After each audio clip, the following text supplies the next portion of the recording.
ಅಂತ್ಯಕಾಲ. ಶ್ರೀಕೃಷ್ಣನು ಅರ್ಜುನನಿಗೆ ಮಹಾಭಾರತ ಯುದ್ಧದಲ್ಲಿ ಸಾರಥಿಯಾಗಿ ಕಾರ್ಯವನ್ನು ನಿರ್ವಹಿಸ್ತಾನೆ. ಸೇವಕನಂತೆ ನಡ್ಕೊಳ್ತಾನೆ, ನಾಯಕನಂತೆಯೂ ನಡೆದುಕೊಳ್ತಾನೆ. ಅರ್ಜುನನಿಗೆ ಒಳ್ಳೆಯ ಸ್ನೇಹಿತನಾಗಿ, ಗುರುವಿನಂತೆ ಹಿತವನ್ನು ಬಯಸುವವನು, ದೇವರಂತೆ, ಒಬ್ಬ ಸಚಿವನಂತೆ, ಬಂಧುವಿನಂತೆ, ಹೀಗೆ ಸರ್ವಸ್ವವೂ ಆಗಿರುವನು ಶ್ರೀಕೃಷ್ಣ.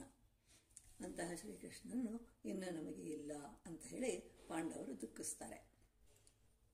ವಸುದೇವನ ಮಗನಾಗಿ ಕೃಷ್ಣನು ಜನಿಸಿದರೂ ವಸುದೇವನ ಕಷ್ಟಗಳನ್ನು ಅನುಭವಿಸುವುದು ತಪ್ಪಲಿಲ್ಲ.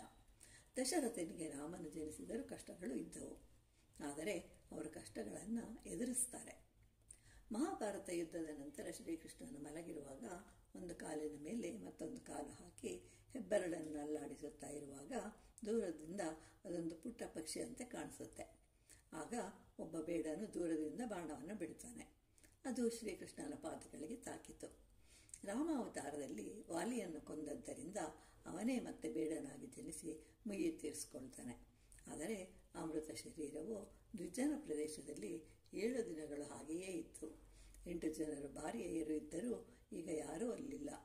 ತಂದೆ, ತಾಯಿ, ಬಂಧು ಬಳಗ, ಮಕ್ಕಳು ಯಾರೂ ಇಲ್ಲದೆ ಅನಾಥವಾಗಿತ್ತು.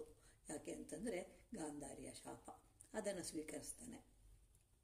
ಕಂಸ, ನರಕಾಸುರ, ಶಿಶುಪಾಲ, ಮಾನವರು ಹೀಗೆ ಅನೇಕ ರಾಕ್ಷಸರನ್ನು ಕೊಂದು ಲೋಕವನ್ನು ರಕ್ಷಿಸಿದವನು ದೇವತೆಗಳಾಗಲಿ ಮಾನವರು ಪ್ರಾಣಿಗಳು ಎಲ್ಲರನ್ನೂ ರಕ್ಷಿಸಿದನು. ಇಂತಹ ಶ್ರೀಕೃಷ್ಣನು ಎಲ್ಲಿಯೇ ನೋಡಿದರೂ ಒಬ್ಬನೇ ಇರುವನು ಅಥವಾ ಒಂದು ಧೇನು ಇರುತ್ತದೆ. ಇಂತಹ ಪರಮಾತ್ಮನಿಗೆ ನಮನಗಳು.